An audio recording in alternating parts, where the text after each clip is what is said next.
नमस्कार। चलिए आज हम लोग प्रैक्टिस सेट 9 देखेंगे और आज ही शाम में प्रैक्टिस सेट हम लोग 10 भी आपको डाल देंगे। 10 भी हम डाल देंगे। आज दोनों हम करवाएंगे, प्रैक्टिस सेट 9 और प्रैक्टिस सेट 10। चलिए शुरू करते हैं आज की क्लास। प्रथम कारखाना अधिनियम। प्रथम कारखाना अधिनियम किस गवर्नर जनरल के काल में पारित हुआ था? तो किसके काल में पारित हुआ था? तो लॉर्ड रिपन के शासन काल में पारित हुआ था। लॉर्ड रिपन के शासन काल में। देख लेते हैं हम लोग। जैसे प्रथम कारखाना अधिनियम कब आया था? तो 1881 में आया था। और इस समय गवर्नर जनरल कौन थे? तो लॉर्ड रिपन थे। कौन थे? लॉर्ड रिपन थे। प्रथम कारखाना अधिनियम में बाल श्रम पर जोर दिया था। किस पर? बाल श्रम पर जोर दिया था। इसी पे बाल श्रम पर ही प्रथम कारखाना अधिनियम आधारित है। यह बाल श्रम पर जो आधारित था, इसमें क्या क्या कहा गया है इस कारखाना अधिनियम में? जैसे हम लोग देखते हैं, इसमें अगर पहला बात लिखा गया है कि 7 वर्ष से कम आयु के बच्चा जो भी है उसको कारखाना में काम नहीं करना है। 7 वर्ष से कम आयु के बच्चे को काम नहीं करना है। दूसरी बात क्या कहा गया है? दूसरी बात कहा गया है कि 7 वर्ष से 12 वर्ष 7 वर्ष से 12 वर्ष के बीच जिसका उम्र है वो अधिकतम 9 घंटा काम करेगा। कितना घंटा? 9 घंटा काम करेगा। बताइए, 7 से 12 वर्ष के बच्चे से 9 घंटा काम कराएगा तो कौन सा अच्छा ये कारखाना अधिनियम लाया है? क्या कहा गया है? 7 से 12 वर्ष के बच्चे को अधिकतम 9 घंटा काम करना है। 9 घंटा। उसके बाद हम लोग देखें तो माह में 4 दिन का अवकाश मिलेगा। ठीक ना? माह में 4 दिन का क्या मिलेगा? अवकाश मिलेगा, यानी छुट्टी मिलेगा 4 दिन। उसके बाद डेली मध्यम भोजन के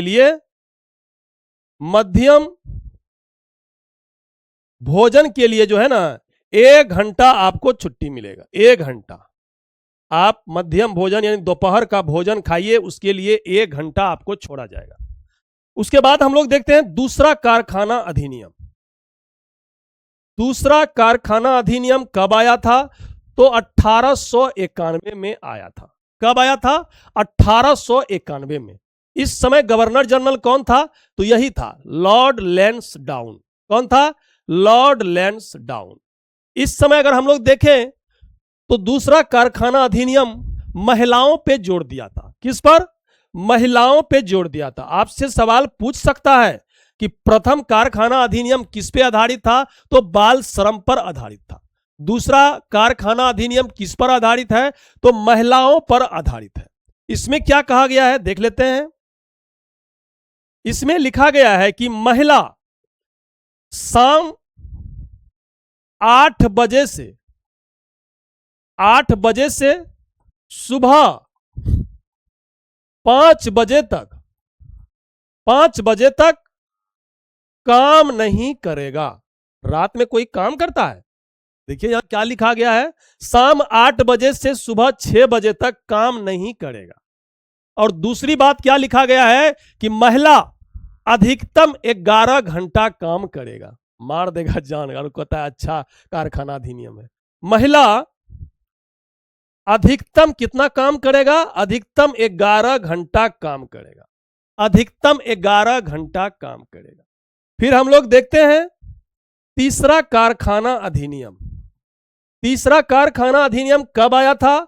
तो 1911 में आया था। और इस समय गवर्नर जनरल कौन थे? लॉर्ड हॉर्डिंग द्वितीय। लॉर्ड हॉर्डिंग द्वितीय। उसके बाद अगर हम लोग देखें चौथा कारखाना अधिनियम कब आया था? तो ये आ गया था 1922 में। और इस समय गवर्नर जनरल कौन थे? तो लॉर्ड रीडिंग थे। कौन थे? लॉर्ड रीडिंग थे। चलिए अब हम लोग दूसरा क्वेश्चन देखते हैं।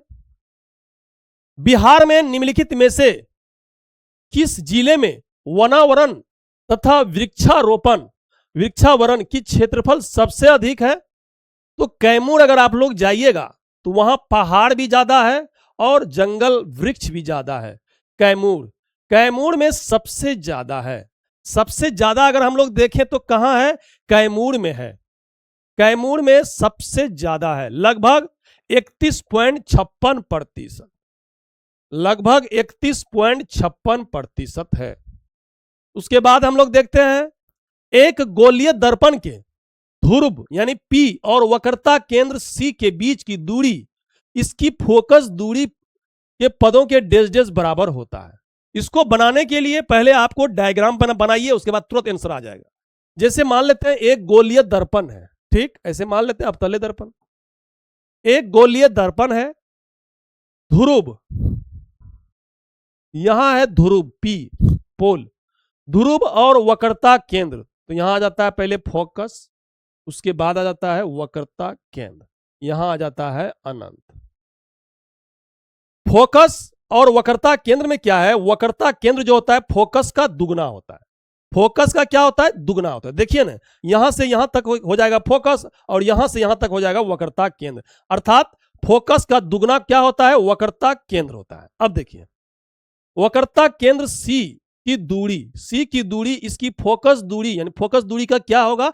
तो दुगना हो जाएगा, यानी D दुगना हो जाएगा। क्या हो जाएगा? दुगना हो जाएगा। उसके बाद हम लोग देखते हैं चौथा नंबर सवाल। जब सूक्ष्म बुझे हुए चूने का क्लोरीनीकरण होता है तो मुख्य उत्पाद के रूप में डेज बनता है। क्या बनता है?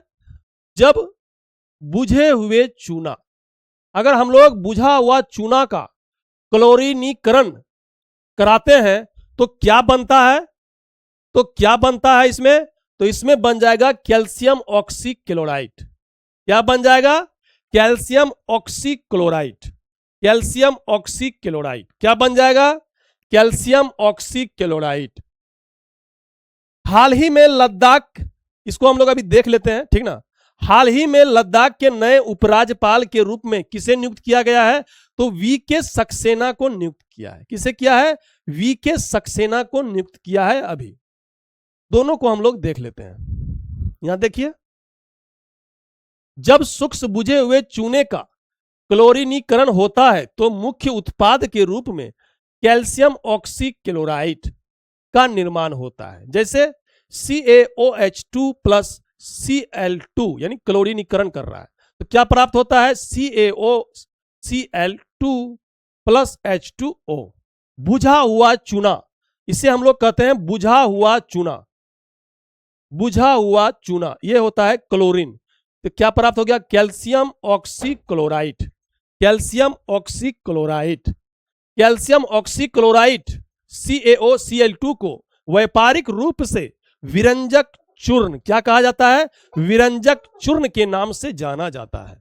किस नाम से जाना जाता है? तो विरंजक चूर्ण के नाम से जाना जाता है। उसके बाद हम देख लेते हैं, जैसे अभी नागालैंड की राजधानी क्या होता है? कोहिमा। आप लोग जानते भी होंगे, इसको नहीं देखना है हम लोग, हमको देखना है कि राज्यपाल कौन है, मुख्यमंत्री कौन है। तो नागालैंड का अभी राज्यपाल बिहार का ही व्यक्ति है, आपको याद होगा, नंद किशोर यादव। कौन है? नंद किशोर यादव, जो बीजेपी का नेता है, नंद किशोर यादव। और वहां का मुख्यमंत्री कौन है? पेमा खांडू। कौन है? पेमा खांडू। हरियाणा का देखें तो हरियाणा का राज्यपाल है असीम कुमार घोष। असीम कुमार घोष, जबकि वहां का मुख्यमंत्री है नायब सिंह सैनी। कौन है? नायब सिंह सैनी। महाराष्ट्र का देखें तो महाराष्ट्र का राज्यपाल कौन है? विष्णुदेव वर्मा। कौन है? विष्णुदेव वर्मा। जबकि अगर महाराष्ट्र का हम लोग मुख्यमंत्री देखें तो देवेंद्र फडणवीस। उसके बाद सिक्किम का देखें तो सिक्किम का कौन है? ओम प्रकाश माथुर। ओम प्रकाश माथुर। और सिक्किम का मुख्यमंत्री प्रेम सिंह तमांग। कौन है? प्रेम सिंह तमांग। झारखंड का भी कौन है? संतोष कुमार गंगवार। संतोष कुमार गंगवार क्या है? राज्यपाल है। सॉरी। और मुख्यमंत्री कौन है वहां का? हेमंत सोरेन। कौन है? हेमंत सोरेन।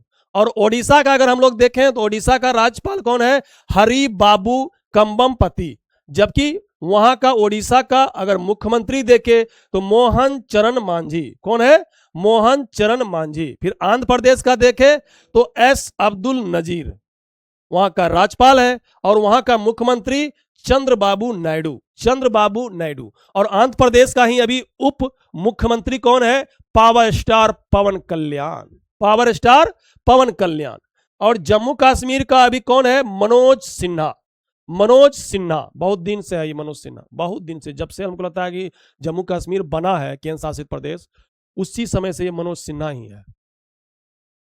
मनोज सिन्हा, मनोज सिन्हा देखना पड़ेगा, मनोज सिन्हा। जबकि वहां का मुख्यमंत्री कौन है? उमर अब्दुल्ला। उमर अब्दुल्ला। और दिल्ली का अभी कौन है राज्यपाल? तरनजीत सिंह संधू। तरनजीत सिंह संधू। और वहां का मुख्यमंत्री रेखा गुप्ता। रेखा गुप्ता। रेखा गुप्ता। रेखा गुप्ता का कुर्सी देखे हैं?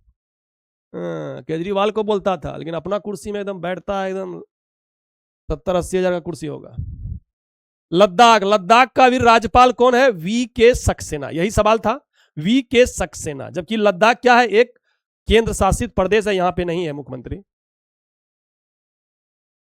तेलंगाना का हम लोग देखते हैं, तेलंगाना का राज्यपाल कौन है? शिव प्रताप शुक्ला। शिव प्रताप शुक्ला। जबकि तेलंगाना का अगर मुख्यमंत्री देखें तो रेवंत रेड्डी, ये कांग्रेस का मुख्यमंत्री है, रेवंत रेड्डी। बिहार का अगर हम लोग देखें तो बिहार का सैयद आता हसनैन। सैयद आता हसनैन। ये क्या है? राज्यपाल है। नहीं, नीतीश कुमार नहीं, सम्राट चौधरी देना है, ठीक ना? सम्राट चौधरी अब देना है, सम्राट चौधरी। तमिलनाडु का कौन है? तमिलनाडु का राजेंद्र विश्वनाथ अरलेकर वहां का राज्यपाल है। और तमिलनाडु का नहीं, स्टालिन नहीं, विजय थालापति। विजय थालापति।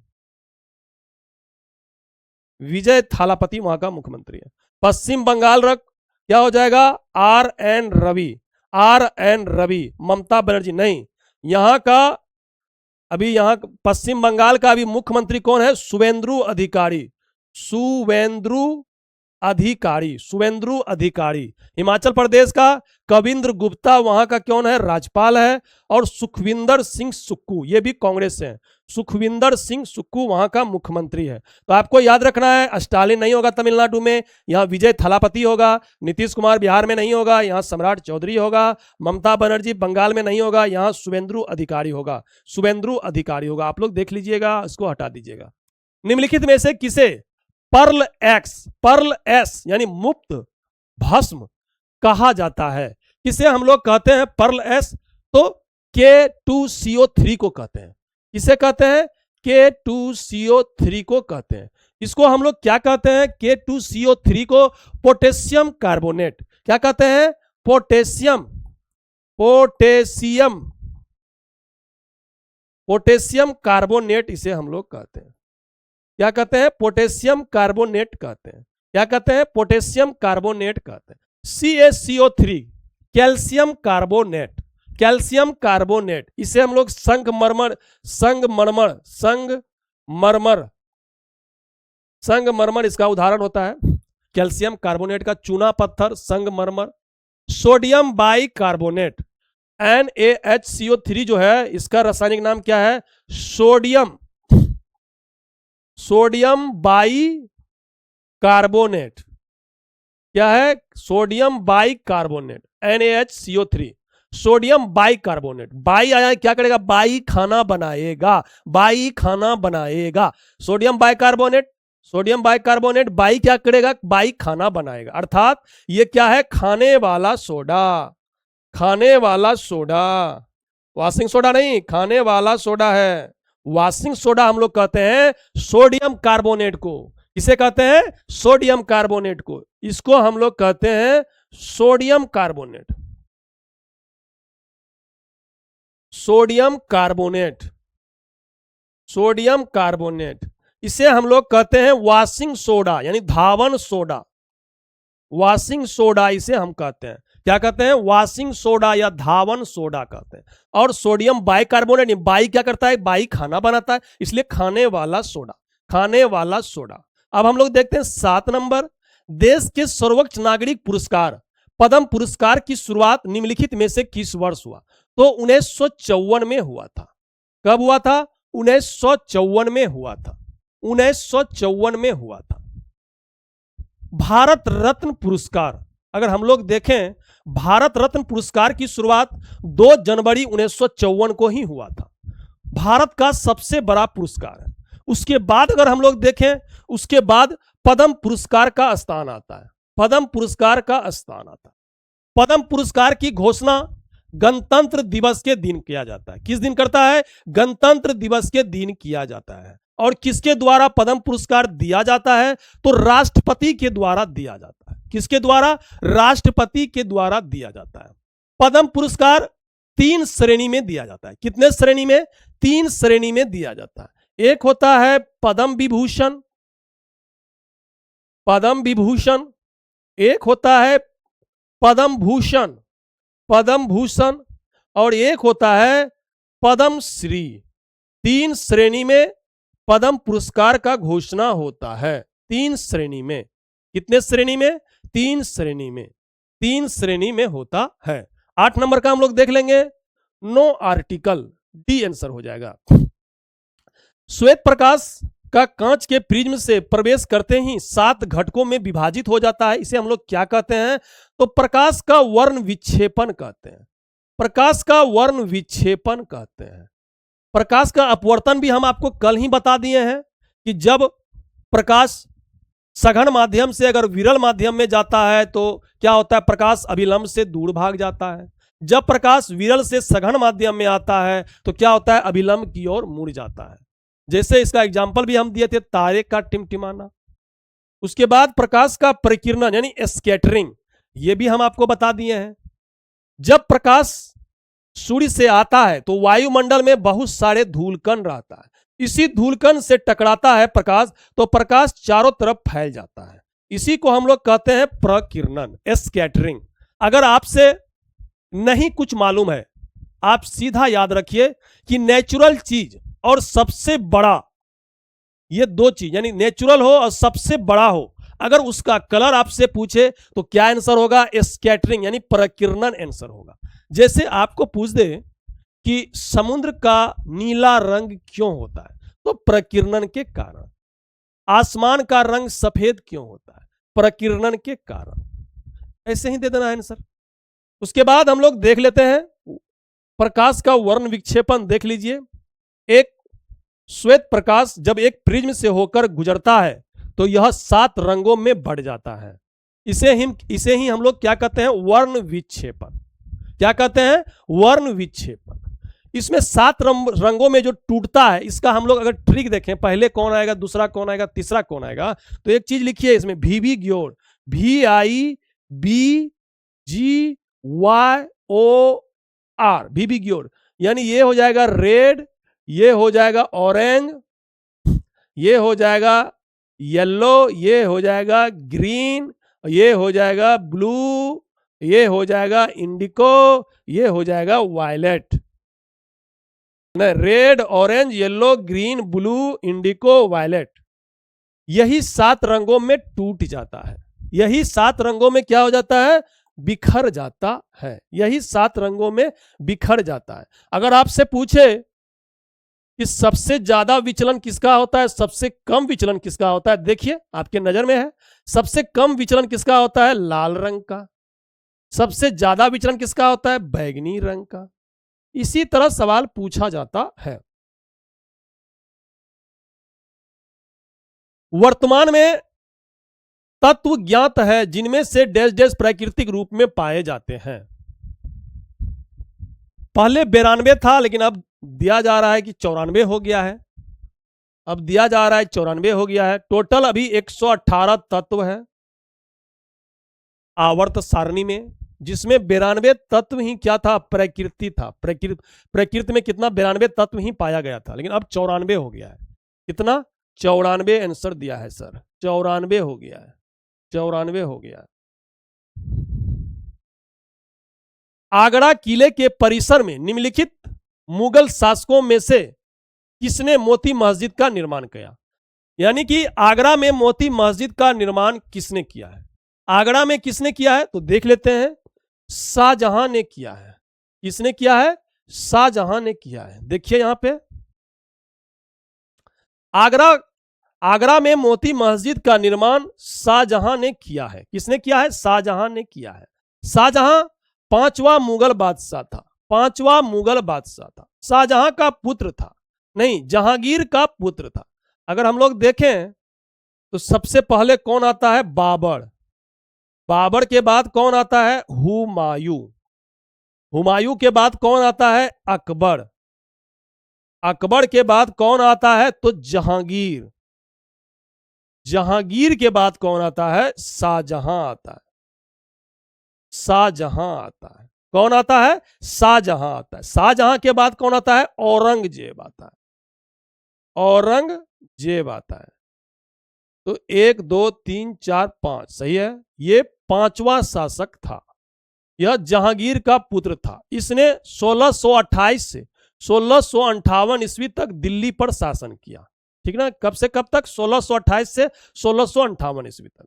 दिल्ली में लाल किले परिसर के प्रांगण में मोती मस्जिद का निर्माण किसने किया है? तो औरंगजेब ने किया।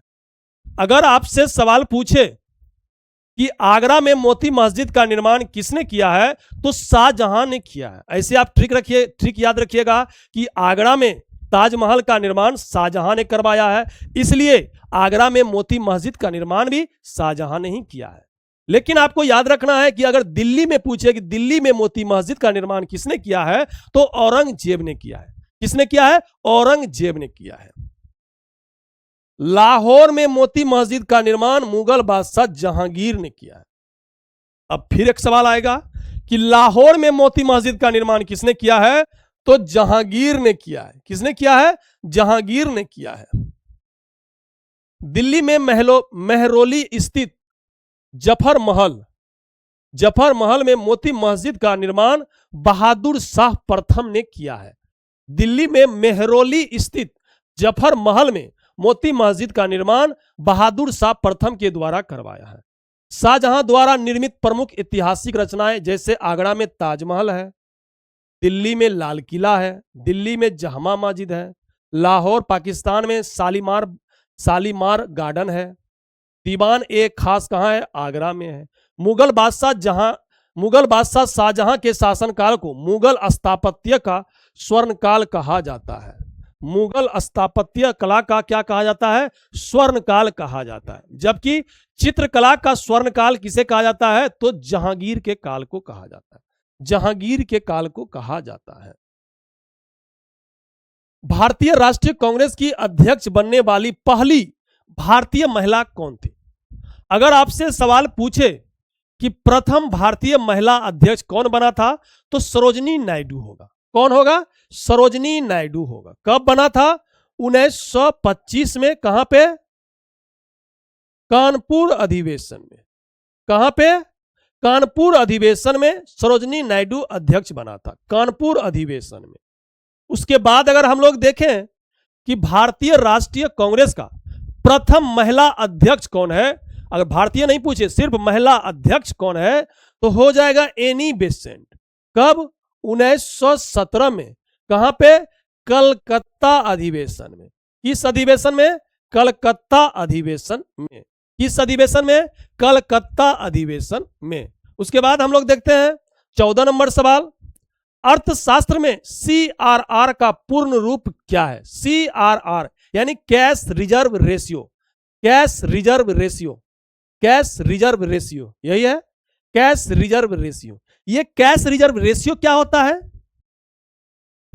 एक होता है रेपो रेट, एक होता है रिवर्स रेपो रेट, एक होता है बैंक रेट, एक होता है CRR, एक होता है SLR। ये सब क्या होता है? जैसे हम लोग रेपो रेट अगर देखें तो रेपो रेट क्या होता है? अगर आरबीआई वाणिज्य बैंक को 0 से 14 दिन के लिए अगर लोन देता है, अगर ठेठ भाषा में बोले, अगर पैसा उधार देता है वाणिज्य बैंक को, तो उसे हम लोग क्या कहते हैं, रेपो रेट कहते हैं। क्या कहते हैं, रेपो रेट कहते हैं। अगर हम लोग बोले रिवर्स रेपो रेट क्या होता है, रिवर्स रेपो रेट क्या होता है, अगर मान के चलिए वाणिज्य बैंक के पास 500 करोड़ है, 500 करोड़ में 100 करोड़ क्या किया, ये लोन बांट दिया, बचा 400 करोड़। 400 करोड़ का कोई काम नहीं है, तो क्या करेगा, अपने पास रखेगा तो कोई फायदा नहीं है, लेकिन आरबीआई के पास रखेगा तो कुछ तो ब्याज आ जाएगा, कुछ तो ब्याज आएगा। तो क्या करता है वाणिज्य बैंक, ये 400 करोड़ आरबीआई के पास रख देता है, तो आरबीआई ब्याज देता है रिवर्स रेपो रेट के नाम से, रिवर्स रेपो रेट का दर से। ठीक, उसके बाद होता है, एक होता है बैंक रेट। ये बैंक रेट क्या होता है, जब आरबीआई वाणिज्य बैंक को 14 दिन से अधिक के लिए, 14 दिन से अधिक के लिए अगर ऋण देता है, यानी कर्ज देता है, तो उसे हम लोग बैंक रेट कहते हैं। क्या कहते हैं, बैंक रेट कहते हैं। अब ये सीआरआर क्या होता है, सीआरआर होता है कि सभी वाणिज्य बैंक अपना जितना पूंजी है, मान के चलिए वाणिज्य बैंक के पास अगर 100 रुपया पूंजी है, 100 रुपया पूंजी है, अगर अभी सीआरआर कितना है, सीआरआर अभी शायद 3.35% है, शायद अभी हम देखे नहीं है, सीआरआर तो 3.35% है। तो 100 रुपया में 3.35 यानी 3.5 रुपया ही मान लीजिए, 3.5 रुपया ये आरबीआई के पास हमेशा रखना पड़ेगा। सीआरआर का मतलब होता है कैश रिजर्व रेशियो, नाम से ही पता चलता है कैश रिजर्व रेशियो कहां रखना है, आरबीआई के पास रखना है। कितना परसेंट, 100 रुपया में 3.5 रुपया रख देना है। अब ये क्यों रखता है आरबीआई के पास, क्योंकि मान के चलिए कोई बैंक आगे चल के अगर दिवालिया हो जाए, आगे चल के अगर दिवालिया हो जाए, तो ग्राहक जो जुड़ा है उस बैंक से, उसको पैसा कौन देगा, तो आरबीआई देगा, यही 3.5 रुपया से देगा। उसके बाद होता है एसएलआर। ये क्या होता है एसएलआर, सभी वाणिज्य बैंक को 18% अभी एसएलआर है, 18% अपने पास हमेशा रखना पड़ता है, इसे खर्चा नहीं करना पड़ता है। अगर 100 रुपया आपके पास पूंजी है तो 18 रुपया हमेशा लॉकर में बंद करके रखिए, इससे घटना नहीं चाहिए। इसी को हम लोग कहते हैं एसएलआर, आपको हम पहले भी बता दिए हैं। उसके बाद हम लोग देखते हैं 15 नंबर सवाल, इसमें आंसर हो जाएगा 1000 रुपए। भारतीय संविधान का कौन सा अनुच्छेद राज्यपाल की क्षमादान शक्ति से संबंधित है। अगर राज्यपाल क्षमादान करेगा तो अनुच्छेद 161 के तहत करेगा, कितना, 161 के तहत। अगर राष्ट्रपति क्षमादान करेगा तो अनुच्छेद 72 के तहत करता है। राष्ट्रपति मृत्यु दंड को भी क्षमा कर सकता है, लेकिन फांसी को भी सजा माफ कर सकता है, लेकिन राज्यपाल नहीं कर सकता है, राज्यपाल नहीं कर सकता है। सुमेलित करना है, सालबाई की संधि 1782 में, सालबाई की संधि 1782 में, बसीन की संधि 1802 में। ऐसे तो मिल अब हो जाएगा, डी का एक तीनों में है, ठीक है, तीनों में है, ये खत्म। बसीन की संधि 1802, 1 का 2, सी आंसर हो गया, 1 का 2। उसके बाद बी का 3, सूरत का संधि कब हुआ था, 1775 में, ठीक ना। 26वां दिव्य कला मेला 2025 का आयोजन कहां हुआ है, तो यह बिहार के पटना में हुआ है। कहां हुआ है, बिहार के पटना में हुआ है, बिहार के पटना में हुआ है। देखिए सरहुल महोत्सव नाम से ही पता चलता है कि झारखंड में होता है। सरहुल महोत्सव कहां होता है, झारखंड में होता है। अंतरराष्ट्रीय पर्पल महोत्सव कहां हुआ है 2025 में, गोवा में हुआ है। संगाई महोत्सव मणिपुर में। निंगोल चाकोबा उत्सव कहां हुआ है, मणिपुर में। 14वां सिरा राखोई हतेई मिर्च महोत्सव कहां हुआ है? मणिपुर में। कटी बिहू त्योहार कहां हुआ है? कटी बिहू असम में। अंबुबाची मेला कहां हुआ है? असम में। मंगसीर बगवाल उत्सव कहां हुआ है? उत्तराखंड में। मंगसीर बगवाल उत्सव कहां हुआ है? उत्तराखंड में। हॉर्नबिल उत्सव कहां हुआ है? नागालैंड में। जास्कर उत्सव कहां हुआ है? लद्दाख में। 27वां सरस आजीविका मेला ये नई दिल्ली में हुआ है। कहां हुआ है? नई दिल्ली में हुआ है। खीर भवानी उत्सव और लेवेंडर उत्सव कहां हुआ है? जम्मू कश्मीर में। कहां हुआ है? जम्मू कश्मीर में। शारदा एक्ट किससे संबंधित है? तो विवाह संबंधी आयु से संबंधित। विवाह संबंधी आयु से संबंधित है। विवाह संबंधी आयु से संबंधित। शारदा एक्ट का संबंध विवाह संबंधी आयु से संबंधित है। शारदा एक्ट के अंतर्गत विवाह के लिए लड़की की आयु कितना है? 14 वर्ष न्यूनतम, और लड़कों का आयु 18 वर्ष निर्धारित की गई थी। शारदा एक्ट जो है कब आया था? 28 सितंबर 1929 को आया था। 1929 को। शारदा एक्ट 1930 में गवर्नर जनरल इरविन के शासनकाल में लागू किया गया था। कब किया गया था लागू? 1930 में लागू किया था, लॉर्ड इरविन के शासनकाल में। फिर थोड़ा सा देख लेते हैं और है, अगर आपसे पूछे सती प्रथा, सती प्रथा पर प्रतिबंध किसने लगाया था? तो लॉर्ड विलियम बेंटिंग ने लगाया था। कब? 1829 में।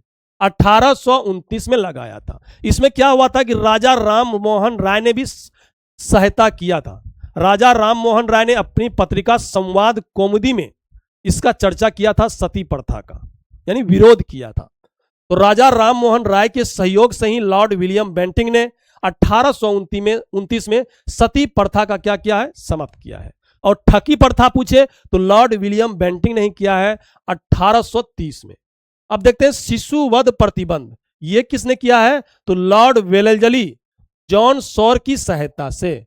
जॉन सॉर की सहायता से। हिंदू विधवा पुनर्विवाह, ये लॉर्ड कैनिंग के समय 1856 में आया था।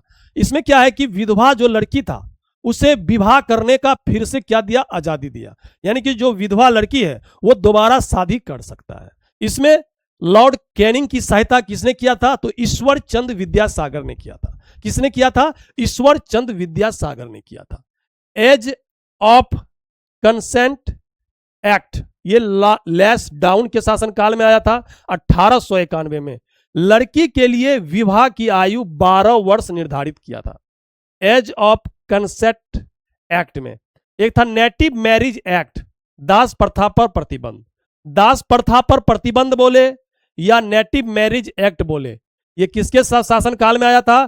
तो नेटिव मैरिज एक्ट जो आया था ये नॉर्थ ब्रुक के शासनकाल में, और दास प्रथा पर प्रतिबंध लॉर्ड एलन बरो के शासनकाल। दोनों अलग है, दोनों अलग है।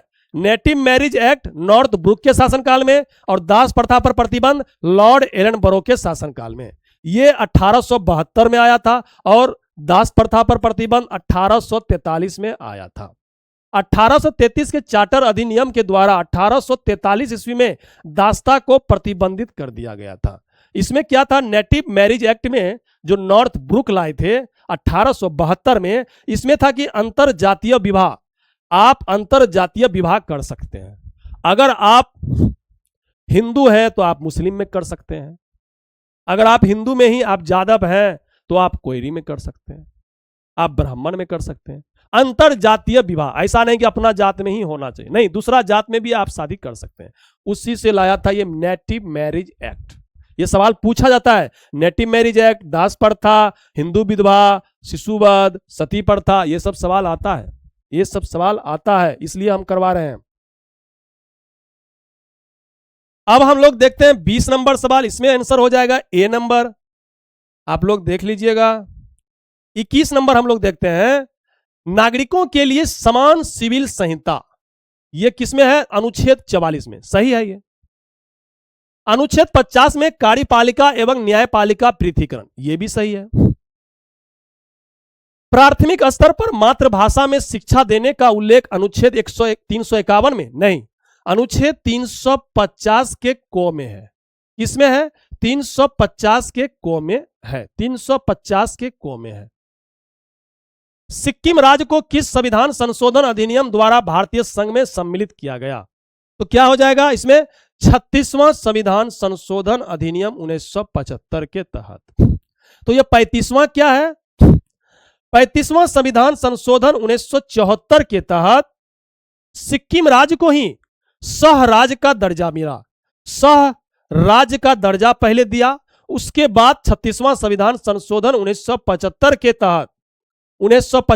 तहत 16 मई 1975 को भारत का 22वां राज्य बना। कौन सा राज्य बना? भारत का 22वां राज्य बना। कौन सा राज्य बना? भारत का 22वां राज्य बना। उसके बाद अगर हम लोग देखें 55वां संविधान संशोधन, 55वां संविधान संशोधन अधिनियम 1986 के तहत अरुणाचल प्रदेश को 24वां राज्य बनाया। अरुणाचल प्रदेश को 24वां राज्य बनाया। उसके बाद अगर देखें 56वां संविधान संशोधन अधिनियम 1987 के तहत गोवा को 25वां राज्य बनाया।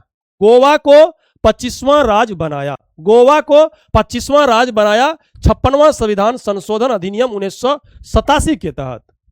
फिर 55वां संविधान संशोधन अधिनियम 1956 के तहत अरुणाचल प्रदेश को 24वां राज्य बनाया। अगर हम लोग सिक्किम के बारे में देखें तो सिक्किम की राजधानी क्या हो गया? सिक्किम की राजधानी गंगटोक हो गया। सिक्किम में विधानसभा सीट कितना है? तो 32 है। कितना है? 32 है। अगर हम लोग सिक्किम में लोकसभा सीट और राज्यसभा सीट देखें तो दोनों एक एक सीट है। अगर हम लोग अनुच्छेद 371 का अनुच्छेद 371 का बोलिए चाहे एफ बोलिए, बोलिए चाहे एफ बोलिए, बतवा इज बराबर डिफरेंस इज तनियो मनी। ठीक ना? इसमें क्या है? अनुच्छेद 371 का में सिक्किम को एक विशेष यानी कि सिक्किम के लोगों की संस्कृति की अधिकार की रक्षा के लिए विशेष प्रावधान है। इसमें सिक्किम के लिए विशेष प्रावधान है। इसमें इस अनुच्छेद में क्या है? सिक्किम के लिए विशेष प्रावधान है अनुच्छेद 371 का 371 का में। नर्मदा नदी मध्य प्रदेश में देश से निकलती है। तो नर्मदा नदी कहां से निकलती है? तो अमरकंटक की पहाड़ी से। कहां निकलती है? अमरकंटक की पहाड़ी से नर्मदा नदी निकलती है। हाल ही में किस वर्ष को भारतीय प्रधानमंत्री नरेंद्र मोदी ने आसियान भारत समुद्री सहयोग वर्ष घोषित किया है? किस वर्ष को हम लोग घोषित किए हैं? तो यही है 2026 को घोषित किए हैं। 2026 को घोषित किए हैं। इसका हो जाएगा डी नंबर ईस्ट। अब हम लोग देखते हैं 26 नंबर। आप लोग जानते हैं 26 नंबर का आंसर रेणु देवी होगा। क्या हो जाएगा? रेणु देवी। ये प्रथम महिला उप मुख्यमंत्री है रेणु देवी, बिहार का। भारतीय संविधान का भाग 17, इसको हम लोग अभी देखेंगे। भाग 17 किससे संबंधित है? तो भाग 17 में हम लोग देखते हैं राजभाषा, राजभाषा के बारे में। अगर निर्वाचन आयोग बोले तो भाग 15 में है। आपातकाल भाग 18 में है। आपातकाल 18 में है।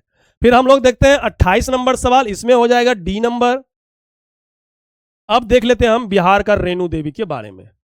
रेणु देवी बिहार की पहली महिला उप मुख्यमंत्री बनी। अगर आपसे सवाल पूछे कि बिहार की पहली उप मुख्यमंत्री महिला कौन बनी, तो रेणु देवी बनी। रेणु देवी 16 नवंबर 2020 को, कब बना था ये? 2020 को नीतीश कुमार के नेतृत्व वाली एनडीए सरकार में बिहार की 7वीं उप मुख्यमंत्री के रूप में शपथ ली और 9 अगस्त 2022 तक इस पद पर बनी रही, लगभग 2 साल तक। बिहार के प्रथम और एकमात्र महिला मुख्यमंत्री राबड़ी देवी, श्रीमती राबड़ी देवी, ये 3 बार इस पद पर रहे हैं। एक लड़का ने कमेंट किया था कि आप महापुरुषों का नाम थोड़ा इज्जत से लीजिए, तो इज्जत से हम लिए हैं। देख लीजिए, श्रीमती राबड़ी देवी, श्रीमती राबड़ी देवी। चलिए ऐसा मेरा मन में नहीं है कि जो महापुरुष व्यक्ति हैं उसके लिए मेरे दिल में जगह नहीं है, बहुत जगह है। लेकिन पढ़ाने में क्या होता है, एक फ्लो होता है। अब मान के चलिए सरदार वल्लभ भाई पटेल, कितना बड़ा नाम है, उसको अगर हम लोग हमेशा बोलेंगे सरदार वल्लभ भाई पटेल, सरदार वल्लभ भाई पटेल, तो नहीं, बहुत लेट हो जाएगा। सिर्फ हम लोग बोल देते हैं पटेल या सरदार पटेल। अब गांधी जी के बारे में अगर कोई पढ़ाता है मान के चलिए, तो क्या बोलेगा, मोहनदास करमचंद गांधी? नहीं, सीधा गांधी जी बोल दीजिए, हो गया। बापू बोल दीजिए, हो गया। चलिए, जैसे APJ अब्दुल कलाम, अब इतना बड़ा बोलेंगे हमेशा संभव है नहीं, सीधा APJ कलाम या कलाम बोल देते हैं। तो ऐसा मत समझिए आप लोग। बिहार के प्रथम मुख्यमंत्री, अब बोलिए, श्री कृष्ण सिंह। बोलना क्या जरूरी है? क्या हम नहीं बोल सकते हैं कृष्ण सिंह? चलिए बोलते हैं, श्री कृष्ण सिंह। बिहार के प्रथम गैर कांग्रेसी मुख्यमंत्री महामाया प्रसाद सिन्हा थे, जो निर्दलीय थे। 1967 ईस्वी में मुख्यमंत्री बने थे। बिहार के प्रथम मुस्लिम मुख्यमंत्री, अब श्री बोलना जरूरी है क्या? नहीं, अब्दुल गफूर थे। कौन थे? अब्दुल गफूर थे। अब्दुल गफूर थे। भोला पासवान शास्त्री पहले दलित मुख्यमंत्री थे। इनके मुख्यमंत्री काल में ही पहली बार राष्ट्रपति शासन लागू हुआ था। अभी तक अगर हम लोग देखें, बिहार में टोटल 8 बार राष्ट्रपति शासन लग चुका है। कितना बार? 8 बार। यह सवाल आ चुका है। पहली बार 1968 में लगा है और आखिरी बार 2005 में लगा है। इस समय नीतीश कुमार थे, श्री नीतीश कुमार थे, और इस समय भोला पासवान शास्त्री थे मुख्यमंत्री। बिहार की सबसे कम अवधि के लिए मुख्यमंत्री कौन रहा है? तो सतीश प्रसाद सिंह रहे। कौन रहे? सतीश प्रसाद सिंह। बिहार में सबसे अधिक बार मुख्यमंत्री बनने वाला व्यक्ति कौन है? तो श्री नीतीश कुमार जी हैं, जो 10 बार मुख्यमंत्री बने हैं। कितना बार? 10 बार। 10 बार मुख्यमंत्री बने हैं। भारत में सर्वाधिक बड़ी जनजाति कौन सी है? तो सर्वाधिक बड़ी जनजाति अगर हम लोग देखें तो भील है। भील सर्वाधिक बड़ी जनजाति कौन सी है? तो भील है, लेकिन भील आंसर में नहीं है। सबसे बड़ी जनजाति कौन सी है? भील है। उसके बाद है गोंड, उसके बाद है गोंड, और उसके बाद है संथाल। उसके बाद कौन है? उसके बाद है संथाल। तो भील नहीं है, तो क्या मारना पड़ेगा आंसर? गोंड। कौन सा? गोंड। ये मीना जनजाति कहां रहता है? तो राजस्थान में रहता है। कहां रहता है? राजस्थान में रहता है। ये खासी, गारो खासी जयंतिया पर्वत कहां है? मेघालय में है। संथाल झारखंड में है, उसके बाद बिहार में भी है, उसके बाद वेस्ट बंगाल में भी है। अगर हम लोग देखें 2011 जनगणना के आधार पर अगर हम लोग देखें तो सबसे बड़ी जनजाति भील जनजाति, दूसरा गोंड जनजाति, तीसरा संथाल जनजाति है। तीसरा संथाल जनजाति है। अगर हम लोग गोंड जनजाति देखें तो ये छत्तीसगढ़ की सबसे बड़ी जनजाति है। ये जो है छत्तीसगढ़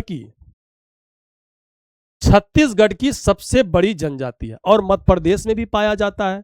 उसके बाद अगर हम लोग देखें भील जनजाति, भील जनजाति जो है ये कहां कहां पाया जाता है? तो ये राजस्थान में भी पाया जाता है, गुजरात में भी पाया जाता है। राजस्थान, गुजरात, मध्य प्रदेश में पाया जाता है। उसके बाद अगर हम लोग देखें संथाल जनजाति, हम आपको बता दिए हैं, संथाल जनजाति झारखंड में, बिहार में, पश्चिम बंगाल में पाया जाता है। फिर मीना जनजाति भी बता दिए, कहां? राजस्थान में पाया जाता है। भारत के 90वें शतरंज ग्रैंड मास्टर कौन बने थे? तो 90वें कौन हो जाएगा? इलम पार्थी AR। पुराना हो गया, ये क्या है? पुराना हो गया। अभी हम लोग को नवीनतम देखना है कि नवीनतम शतरंज ग्रैंड मास्टर कौन है। नवीनतम शतरंज ग्रैंड मास्टर कौन है? तो अरोनियाक। कौन है? अरोनियाक घोष। अरोनियाक घोष अभी ये नवीनतम ग्रैंड मास्टर है, 95वां ग्रैंड मास्टर है। 95वां ग्रैंड मास्टर है अरोनियाक घोष, जो अप्रैल 2026 में हुआ है। कब? अप्रैल 2026 में। तो अप्रैल का है, ये पूछ सकता है क्योंकि अप्रैल मई जून 1-1.5 महीना हो गया, ये पूछ सकता है आपसे।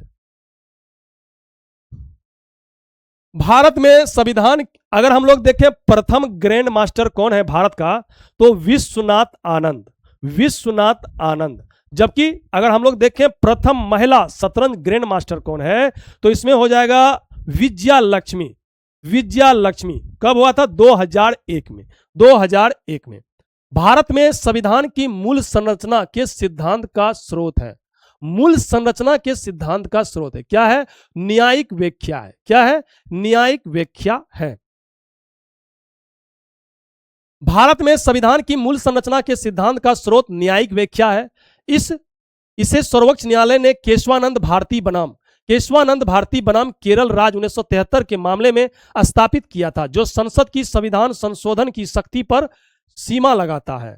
सर्वोच्च न्यायालय से संबंधित प्रावधान संविधान के भाग 5 के अध्याय 4 के अनुच्छेद 124 से 147 तक वर्णित है। अगर हम लोग देखें सर्वोच्च न्यायालय का प्रावधान कहां से कहां तक है, अनुच्छेद 124 से 147 तक है। अनुच्छेद 129 में लिखा गया है कि सर्वोच्च न्यायालय एक अभिलेखीय न्यायालय है, अर्थात रिकॉर्डीय न्यायालय, रिकॉर्ड करके रखता है। कोई भी कानून, कोई भी फैसला सुनाता है, उसे हम लोग रिकॉर्ड करके रख सकते हैं।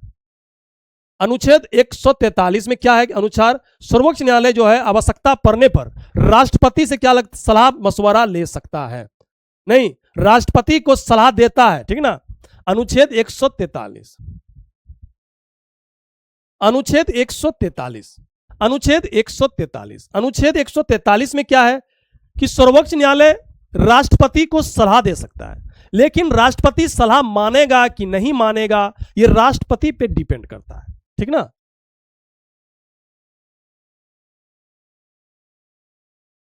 फिर हम लोग देखते हैं जीवन की जीवन की संरचनात्मक एवं क्रियात्मक इकाई है।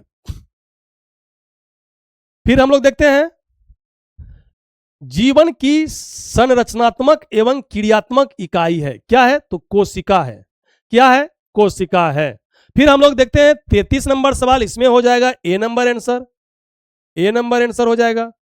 अंग्रेजों ने भारत की राजधानी कलकत्ता से दिल्ली स्थानांतरित करने की घोषणा की, कब की? 1911 में। 1911 हो जाएगा, क्या हो जाएगा? 1911 हो जाएगा।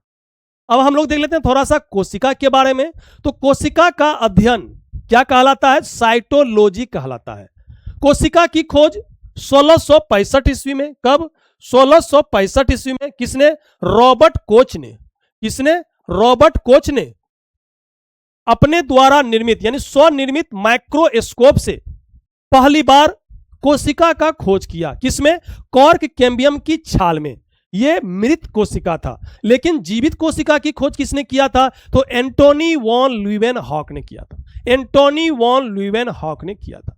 एंटोनी वॉन ल्यूवेनहॉक को हम लोग फादर ऑफ बैक्टीरियोलॉजी कहते हैं, क्योंकि बैक्टीरिया का खोज किसने किया था? तो एंटोनी वॉन ल्यूवेनहॉक ने किया था।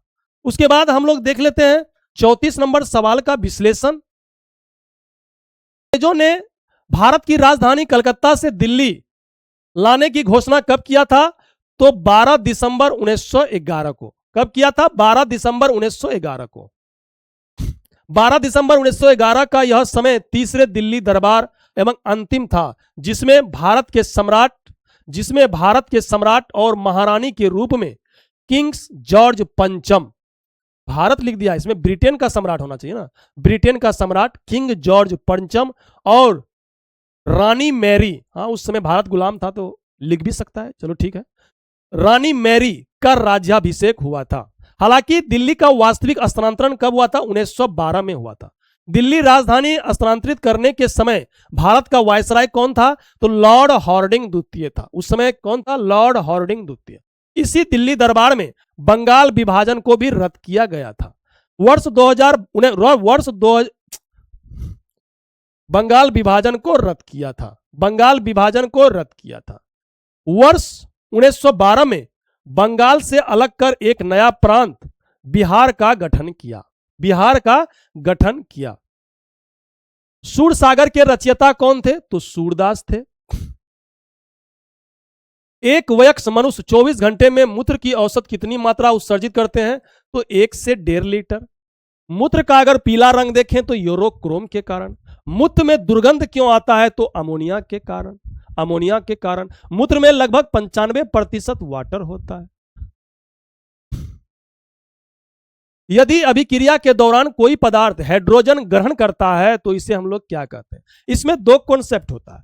एक होता है ऑक्सीकरण, ऑक्सीकरण जिसे हम लोग कहते हैं उपचयन।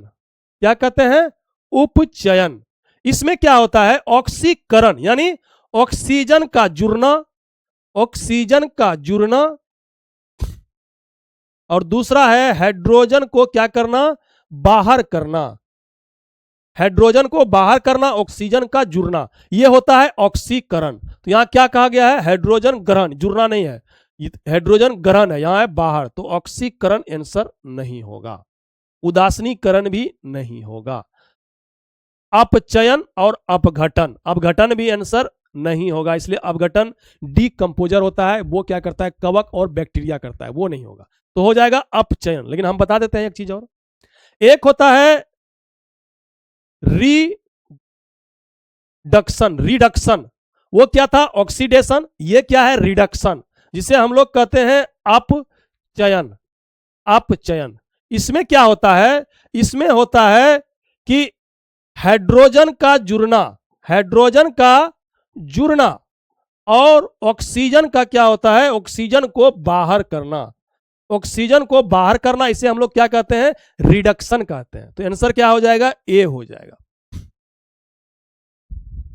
आंसर क्या हो जाएगा? ए हो जाएगा। अब हम लोग देखते हैं 38 नंबर सवाल, इसमें हो जाएगा आंसर आपका सी।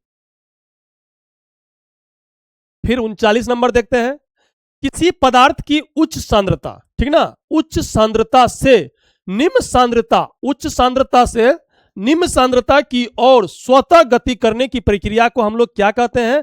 तो विसरण कहते हैं। क्या कहते हैं? विसरण कहते हैं। विसरण कहते हैं। क्या कहते हैं? विसरण कहते हैं। फिर हम लोग 40 नंबर सवाल देखते हैं, इसमें हो जाएगा डी 20। सप्तांग सिद्धांत की चर्चा की गई है, किसमें किया गया है? तो कौटिल्य के अर्थशास्त्र में किया गया है। कौटिल्य के अर्थशास्त्र में सप्तांग सिद्धांत के बारे में बताया है। यह सप्तांग सिद्धांत क्या है? तो इस शासनों के 7 भाग होते हैं, 7 अंग के बारे में बताया है, 7 अंग के बारे में बताया है। चाणक्य को हम, कौटिल्य को ही हम लोग क्या कहते हैं? चाणक्य कहते हैं। कौटिल्य को ही हम लोग क्या कहते हैं? चाणक्य कहते हैं, या विष्णुगुप्त भी कहते हैं। विष्णुगुप्त भी कहते हैं। चाणक्य की सहायता से ही चंद्रगुप्त मौर्य ने धनानंद को पराजित करके नंद वंश के स्थान पर मौर्य वंश का स्थापना किया था, और चंद्रगुप्त मौर्य ने इसे क्या अपना प्रधानमंत्री बनाया था? क्या बनाया था? प्रधानमंत्री बनाया था। दैत्य शासन का जनक किसे माना जाता है? तो लियोनेल कॉर्टिस को माना जाता है। लियोनेल कॉर्टिस को माना जाता है। निम्नलिखित में से कौन सा पाचक एंजाइम लार में उपस्थित होता है? तो लार में क्या होता है? लार, तो इसमें हो जाएगा लाइपेज नहीं होगा, पेप्टिड नहीं होगा, इसमें हो जाएगा एमाइलेज। कौन सा हो जाएगा? एमाइलेज एंजाइम पाया जाता है। लार में सलेस्मा यानी म्यूसिन और लाइसोजाइम तथा टाइलिन एंजाइम पाया जाता है। लार में क्या पाया जाता है? टाइलिन एंजाइम पाया जाता है, म्यूसिन पाया जाता है। म्यूसिन क्या करता है? लार ये क्या करता है? भोजन को चिपचिपा बनाता है, जिससे कि भोजन हम लोग क्रमानुकंचन गति से निगलने में सहयोग हो सके। उसको क्या बनाता है? लुदकी टाइप का बनाता है भोजन को। और इसमें लाइसोजाइम एंजाइम पाया जाता है। लाइसोजाइम का कार्य होता है कि अगर हम लोग कुछ खा रहे हैं, उसमें जीवाणु वाणु आ जाता है, तो उसको क्या करता है? उसको मारने का काम करता है ये लाइसोजाइम। लेकिन टाइलिन एंजाइम क्या करता है? तो टाइलिन एंजाइम में ही अल्फा एमाइलेज एंजाइम पाया जाता है, ठीक ना। टाइलिन एंजाइम में ही क्या पाया जाता है? अल्फा एमाइलेज एंजाइम पाया जाता है। एमाइलेज एंजाइम पाया जाता है जो क्या करता है? स्टार्च का पाचन करता है। आप स्टार्च बोलिए या मंड बोलिए, स्टार्च का क्या करता है? पाचन करता है। तो आपसे सवाल अगर पूछे स्टार्च का पाचन यानी कार्बोहाइड्रेट का पाचन कहां से शुरू होता है? तो मुख से ही शुरू हो जाता है कार्बोहाइड्रेट का पाचन। फिर हम लोग देखते हैं 44 नंबर सवाल। 44 नंबर में आंसर हो जाएगा सी। फिर हम लोग, यदि किसी गोलक की त्रिज्या दोगुनी कर दी जाए तो उसका पृष्ठ क्षेत्रफल कितने गुना हो जाएगा? तो 4 गुना हो जाएगा। कितना हो जाएगा? 4 गुना हो जाएगा। कितना गुना हो जाएगा? 4 गुना हो जाएगा। निम्नलिखित में से किस रक्त समूह को सर्वदाता यानी यूनिवर्सल डोनर कहा जाता है? तो ओ को कहा जाता है। किसे कहा जाता है? ओ को। लेकिन ए बी को सर्वग्राही, सर्वग्राही हम लोग कहते हैं, क्योंकि ये सभी से लेता है, देता नहीं है। सभी से लेता है, देता नहीं है। लेकिन ओ क्या करता है? सबको देता है, सबको देता है। लेकिन लेता किससे है? सिर्फ ओ से ही लेता है, सिर्फ ओ से ही लेता है।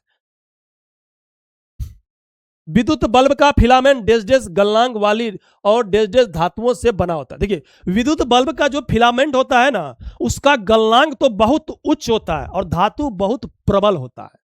गलनांक उच्च होगा और धातु बहुत प्रबल होगा। तो फिलामेंट किसका बना होता है? विद्युत बल्ब का टंगस्टन का बना होता है। उसका हम लोग गलनांक देखें तो 3500 सेंटीग्रेड होता है। कितना? 3500 सेंटीग्रेड होता है। 3500 सेंटीग्रेड होता है। अगर आप लोग देखें, विद्युत बल्ब में आर्गन और नाइट्रोजन गैस भरा रहता है। और विद्युत बल्ब का आविष्कार किसने किया था? तो थॉमस अल्वा एडिसन ने किया है। किसने किया है? थॉमस अल्वा एडिसन ने किया है। व्याकरण की दृष्टि से कौन सा शब्द अशुद्ध है? कौन सा शब्द अशुद्ध है? गृहिणी सही है, जगत गुरु ठीक है, विरहनी हाँ यही होगा। यही क्या है? अशुद्ध है। यही क्या है? विरहनी अशुद्ध है। विरहनी क्या है? अशुद्ध है। इसे हम लोग लिख सकते हैं विरहिनी। विरहिनी, विरहिनी होगा, विरहनी लिख दिया है। प्रोकैरियोटिक राइबोसोम की उप संरचना क्या होगी? देखिए, प्रोकैरियोटिक सेल में जो होता है ना, 70S राइबोसोम पाया जाता है। इसका हम लोग अगर उप संरचना करेंगे तो 50S होगा और 30S होगा। 50S और 30S होगा। 50S और 30S होगा। 50 नंबर का हो जाएगा बी नंबर। अवध राज्य का संस्थापक निम्नलिखित में से कौन है? तो शहादत खां है। कौन है? शहादत खां है। विंग्स ऑफ फायर एक ऑटोबायो नहीं आत्मकथा है। किसकी आत्मकथा है? तो wings of fire APJ Abdul Kalam का। APJ अब्दुल कलाम का। देखिए यहां पे महात्मा गांधी का ऑटोबायोग्राफी देखते हैं तो क्या है? My experiment with truth. Bhagat Singh का why I am a atheist. और लाल कृष्ण अडवाणी क्या है? माई कंट्री माई लाइफ। जवाहरलाल नेहरू का क्या है? आत्मकथा an autobiography, an autobiography. Inder Kumar Gujral का matters of discretion, matters of discretion. Manmohan का changing India, changing India. JB Kripalani का माई टाइम्स। प्रियंका चोपड़ा का अनफिनिश्ड, अनफिनिश्ड। सचिन तेंदुलकर का playing it my way, playing it my way. Yuvraj Singh का the test of my life. Saurav Ganguly का a century is not enough. Rahul Dravid का the nice guy who finished first. Kapil Dev का straight from the heart. Saina Nehwal का playing to win, playing to win. Mary Kom का unbreakable, unbreakable. Major Dhyanchand का कौन था? Goal, goal. Milkha Singh का the race of my life. PT Usha का golden girl. Vishwanath Anand का माइंड मास्टर। क्या है? Mind master. क्या है? Mind master. हाल ही में सुप्रीम कोर्ट ने सेवानिवृत्त न्यायाधीश L नागेश्वर राव को किस क्रिकेट एसोसिएशन का लोकपाल नियुक्त किया है? तो बिहार क्रिकेट एसोसिएशन का, बिहार क्रिकेट एसोसिएशन का। कौन सा भारत का सबसे पुराना उच्च न्यायालय है? तो कलकत्ता उच्च न्यायालय, कलकत्ता उच्च न्यायालय। 1861 के अधिनियम से, 1861 के अधिनियम से भारत में 3 हाईकोर्ट का स्थापना हुआ था। 3 हाईकोर्ट का स्थापना 1862 में हुआ था। कब? 1862 में। कहां कहां? कलकत्ता, बंबई और मद्रास में हुआ था। कलकत्ता, बंबई, मद्रास में। स्वच्छ सर्वेक्षण 2025 रिपोर्ट के अनुसार भारत का सबसे अस्वच्छ यानी गंदा शहर कौन है? तो मदुरई तमिलनाडु। मदुरई तमिलनाडु। निम्नलिखित में से कौन सा तत्व सर्वाधिक विद्युत ऋणात्मक तत्व है? तो क्लोरीन। कौन सा है? क्लोरीन। कौन सा है? क्लोरीन। अनुवांशिकी का जनक किसे कहा जाता है? अनुवांशिकी का जनक हम लोग कहते हैं ग्रेगर जॉन मेंडल को। इसने मटर के पौधे पर अपना एक्सपेरिमेंट किया था। Gregor John Mendel. Gregor John Mendel. अभी जस्ट हम आपको बताए थे रॉबर्ट हुक के बारे में, जिसने 1665 ईस्वी में स्वनिर्मित माइक्रोस्कोप से क्या किया था? कोशिका की खोज किया था। कोशिका की खोज किया था, मृत कोशिका की खोज किया था रॉबर्ट हुक ने कॉर्क कैम्बियम की छाल में। उसके बाद हम लोग देखते हैं Charles Darwin. Charles Darwin theory of natural selection, प्रकृति चयनवाद का सिद्धांत किसने दिया था? तो चार्ल्स डार्विन ने दिया था। यदि तीन बिंदु एक रेखीय हो तो उनमें बने त्रिभुज का क्षेत्रफल क्या होगा? तो 0 हो जाएगा। क्या हो जाएगा? 0 हो जाएगा। क्या हो जाएगा? 0 हो जाएगा। 37 सेंटीग्रेड तापमान का लगभग डेज बराबर होता है। देखिए मानव शरीर का तापमान जो होता है ना 37 सेंटीग्रेड होता है। 37 सेंटीग्रेड होता है। 37 सेंटीग्रेड अगर हम लोग फ़ारेनहाइट में देखें तो 98.6 फ़ारेनहाइट होता है। अगर केल्विन में देखें तो 310 केल्विन होता है। 310 केल्विन होता है। उसके बाद हम लोग देखें 60 नंबर सवाल, तो 60 का आंसर क्या हो जाएगा? नाविक का सही संधि विच्छेद नो जोड़ इक। नाविक।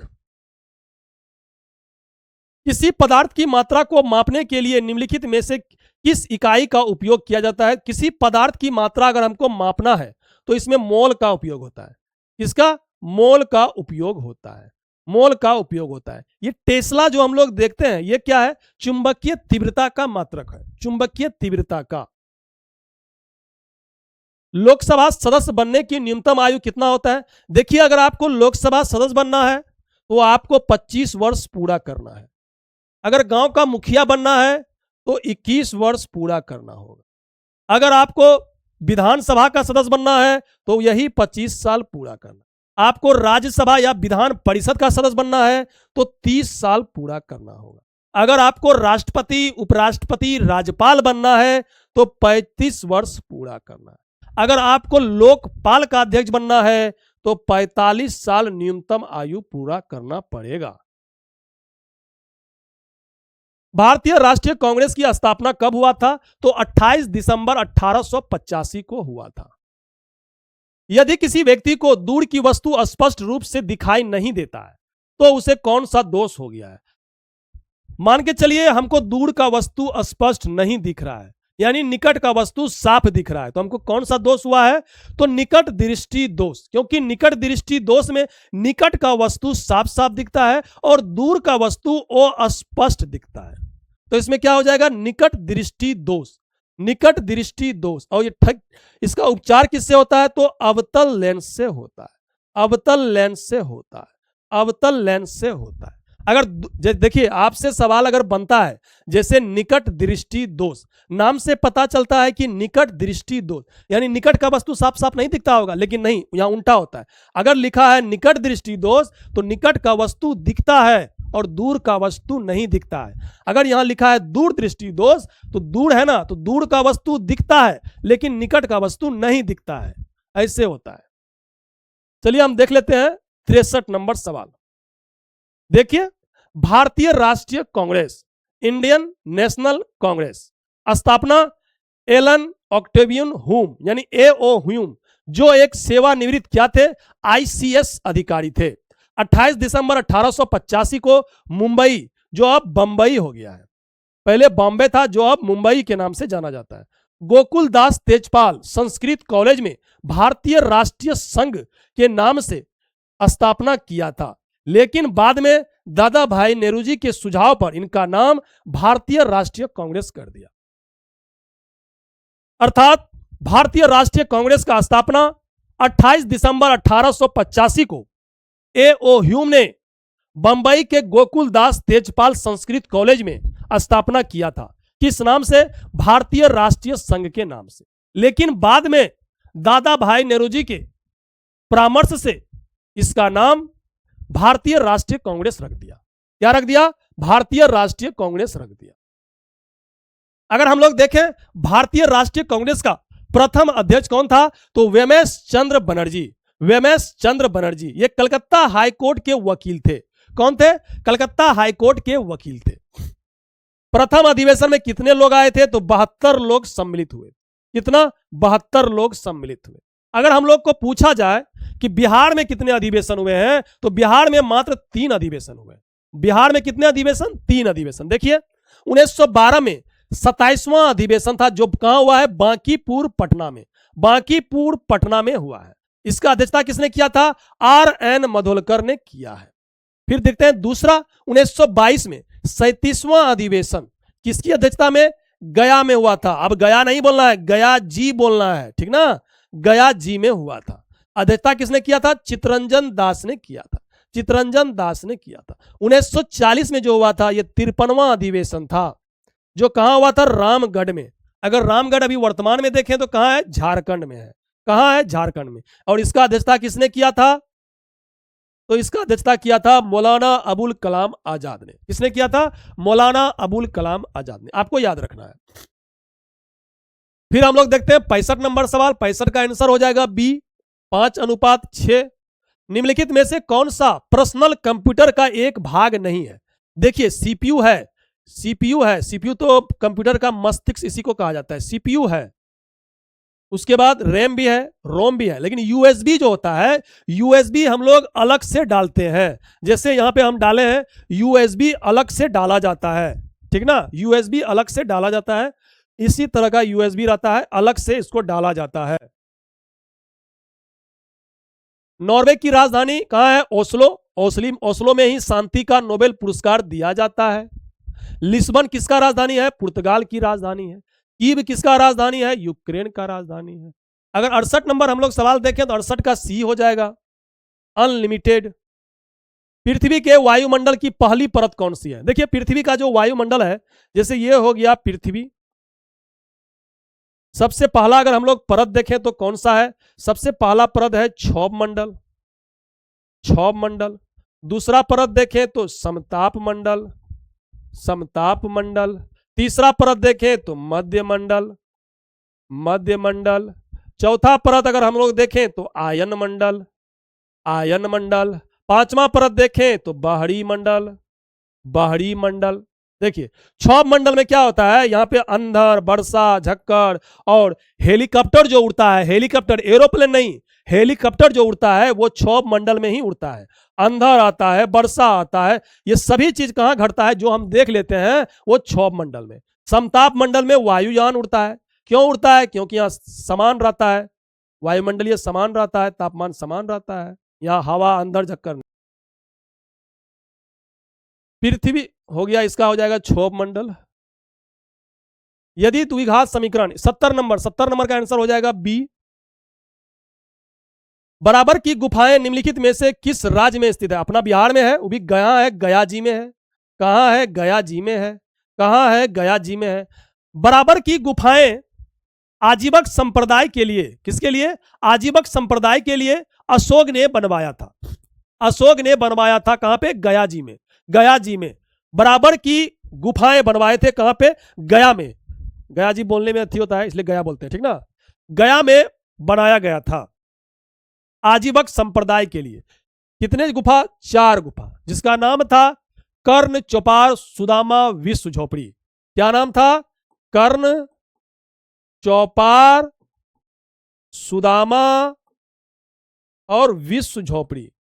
विश्व झोपड़ी, ये 4 गुफा का निर्माण करवाया था आजीवक संप्रदाय के लिए।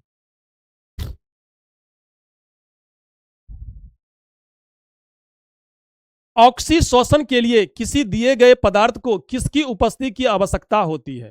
तो ऑक्सीशोषण अगर आपको करना है तो उसमें आपको ऑक्सीजन चाहिए। क्या चाहिए? ऑक्सीजन चाहिए। जैसे जीवधारी, जीवधारी पौधे को क्या चाहिए? ऑक्सीजन चाहिए। लेकिन अनॉक्सीशोषण एक होता है, अनॉक्सीशोषण। अनॉक्सीशोषण किसमें होता है? तो जीवाणु में होता है, कवक में होता है, ये सब क्या होता है? अनॉक्सीशोषण, यानी कि बिना ऑक्सीजन की, बिना ऑक्सीजन वो सब नहीं लेता है। बिना ऑक्सीजन नहीं भी रहे तब वो लोग क्या करते हैं, जीवाणु या फंगी, ये सब क्या करते हैं, अपना श्वसन कर सकते हैं बिना ऑक्सीजन के। विजयनगर साम्राज्य और दक्कन सुल्तानों के बीच तालीकोटा का लड़ाई किस वर्ष हुआ था? तालीकोटा 1565 में हुआ था। 1565 में तालीकोटा का युद्ध हुआ था। कब हुआ था तालीकोटा का युद्ध? 1565 में। तालीकोटा का युद्ध को हम लोग क्या कहते हैं, राक्षसी तंगड़ी युद्ध या बन्नी हट्टी का युद्ध भी कहते हैं। राक्षसी तंगड़ी युद्ध या बन्नी हट्टी का युद्ध भी कहते हैं। उसके बाद देखते हैं 1556 जो लिखा है, यह पानीपत का दूसरा युद्ध होता है जो अकबर और हेमू के बीच हुआ था। अकबर और हेमू के बीच हुआ था। 1576 जो हम लोग देखते हैं, 1576 में डेट थोड़ा याद रखना पड़ता है, 18 जून 1576 को यह पूछ दिया जाता है। हल्दी घाटी का युद्ध हुआ था। कौन सा युद्ध? हल्दी घाटी का युद्ध हुआ था जिसमें महाराणा प्रताप और अकबर के बीच हुआ था। फिर हम देखते हैं 1707 में खेरा का युद्ध हुआ था। खेरा का साहू जी और ताराबाई के बीच, साहू जी और ताराबाई के बीच। C4H6 किस श्रेणी से संबंधित है? जब तक देखिए ऐसे टिक मार के निकल जाइएगा तो आप आंसर नहीं बना पाइएगा। आंसर में परीक्षा में जैसे आपको कॉन्सेप्ट क्लियर नहीं होगा, आप ये क्वेश्चन नहीं बना पाइएगा। जैसे देखिए, एक होता है एल्कीन, एक होता है एल्केन और एक होता है एल्काइन। कॉन्सेप्ट क्लियर होगा तब यह सवाल बनेगा आपसे। इसका हो जाता है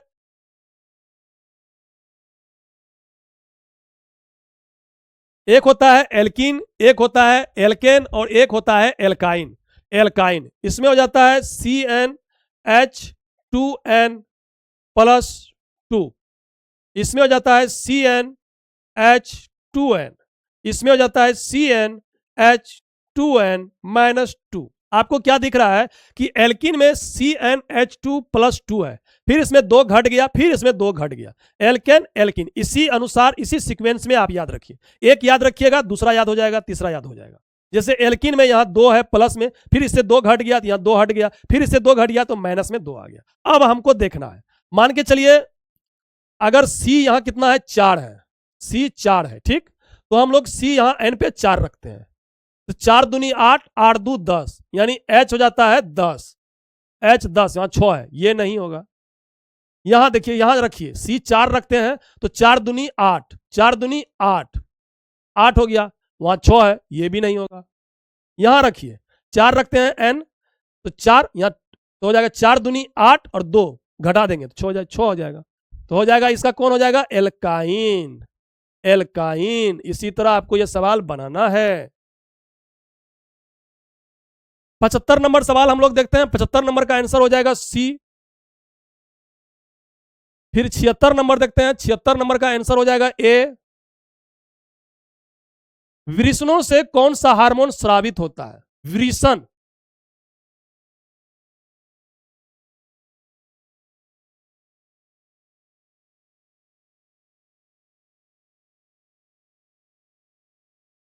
यही जो होता है वृषण, यही जो वृषण होता है जिसे हम लोग हाइड्रोसिल कहते हैं, वृषण होता है, इससे टेस्टोस्टेरोन हार्मोन स्रावित होता है। क्या होता है? टेस्टोस्टेरोन हार्मोन स्रावित होता है। टेस्टोस्टेरोन हार्मोन स्रावित होता है। इंसुलिन के बारे में भी हम बता दिए हैं, एस्ट्रोजन के बारे में बता दिए हैं, थायरोक्सिन के बारे में भी हम बता दिए हैं पिछले क्लास में। खून सफेद होना, मुहावरे का सही अर्थ क्या है? नहीं, कोई मारता है तो कहता है अरे तुम्हारा खून सफेद हो गया है, कोई दया नहीं आ रहा है, तो दया ना रह जाना, खून सफेद हो गया है कि। कोलोरू झील कहां है? कोलोरू झील आंध्र प्रदेश में है। कोलोरू झील कहां है? आंध्र प्रदेश में। चक्रवाती तूफान मोथा, मोथा किस समुद्र में बना था? तो मोथा कहां बना था भाई? तो मोथा बना था बंगाल की खाड़ी में। कहां बना था? बंगाल की खाड़ी में। और इसका नाम किसने दिया था? तो थाईलैंड ने दिया था। किसने दिया था? थाईलैंड ने दिया था। पाराबैंगनी किरणों के अत्यधिक संपर्क में आने से कौन सा रोग हो जाता है? तो इसमें देखिए फेफड़ा कैंसर नहीं होगा, यकृत कैंसर नहीं होगा, रक्त कैंसर नहीं, क्योंकि वो शरीर के अंदर होता है, ठीक ना। तो त्वचा क्या होता है? बाहर होता है, यही होगा, त्वचा कैंसर हो जाता है। किसका उपयोग वायुमंडलीय दाब को मापने में हम लोग करते हैं? तो बैरोमीटर का उपयोग हम लोग क्या करते हैं? वायुमंडलीय दाब को मापने में। थर्मामीटर तापमान को मापने में। मैनोमीटर गैसों का दाब मापने के लिए। किसका? गैसों का दाब मापने के लिए। और ओडोमीटर वाहनों द्वारा जो हम लोग दूरी तय करते हैं उसी को हम लोग मापते हैं ओडोमीटर से। ओडोमीटर से। राष्ट्रीय सुदूर संवेदी केंद्र का मुख्यालय कहां है? राष्ट्रीय सुदूर संवेदी केंद्र तो हैदराबाद। कहां है? हैदराबाद में है। कहां है? हैदराबाद में है। पाटलिपुत्र स्थानांतरित होने से पहले मगध का राजधानी कहां था? तो राजगिरी था। राजगिरी था। राजगिरी था। सदाचार का विलोम क्या होगा? सदाचार। सदाचार का क्या होगा? सदाचार का हम लोग कहेंगे कदाचार। क्या कहेंगे? कदाचार। जो सदाचार यानी अच्छा काम हुआ, कदाचार यानी खराब काम हुआ। कदाचार, कदाचार, कदाचार। देश देश पंचवर्षीय योजना स्थिरता के साथ विकास। जब आदमी को धक्का लगता है ना तब क्या करता है? वो स्थिरता के साथ अपना चलता है। जैसे आप देखिए प्रथम पंचवर्षीय योजना जो था उसमें हम लोग कृषि को प्राथमिकता दिए थे, दूसरा में उद्योग को दिए थे, तीसरा में कृषि प्लस उद्योग दोनों दिए थे। लेकिन चौथा में तीसरा क्या हुआ? असफल हो गया पूरा एकदम। पंचवर्षीय योजना जो है सबसे खराब पंचवर्षीय योजना, सबसे असफल पंचवर्षीय योजना तीसरी पंचवर्षीय योजना था। क्यों? क्योंकि उसी समय भारत पाकिस्तान युद्ध भी हुआ था, उसी के चलते, और उस समय सुखाड़ भी आ गया था 1966 में। तो चौथी पंचवर्षीय योजना जो हम लोग लाए उसका हम लोग जो विशिष्ट उद्देश्य रखे थे, क्या रखे थे? स्थिरता के साथ विकास। क्या रखे थे? स्थिरता के साथ विकास। पंजाब नेशनल बैंक का मुख्यालय कहां है? नाम से पता चलता है कि पंजाब नेशनल बैंक पंजाब में होगा, लेकिन नहीं। पंजाब नेशनल बैंक का मुख्यालय अगर हम लोग देखें तो कहां है? मुंबई में है। कहां है? मुंबई में है। स्थापना 1894 में हुआ था। 1894 में हुआ था। आर्कटिका अनुसंधान स्टेशन मैत्री 2 के संरचनात्मक संचालन का लक्ष्य कब तक रखा गया है? तो 2032 तक। कब तक? 2032 तक यहां रखा गया है लक्ष्य। देख लेते हैं हम लोग। कौन सा यौन संक्रमण रोग हमारे प्रतिरक्षा तंत्र को प्रभावित करता है? तो एड्स करता है। एड्स जो होता है ये संक्रमित सुई से भी हो जाता है और यौन संबंध बनाने से भी होता है। एड्स रोग, एड्स रोग HIV वायरस के कारण होता है। HIV वायरस के कारण 1 दिसंबर को हम लोग एड्स दिवस मनाते हैं। एड्स दिवस मनाते हैं। जागो ग्राहक जागो।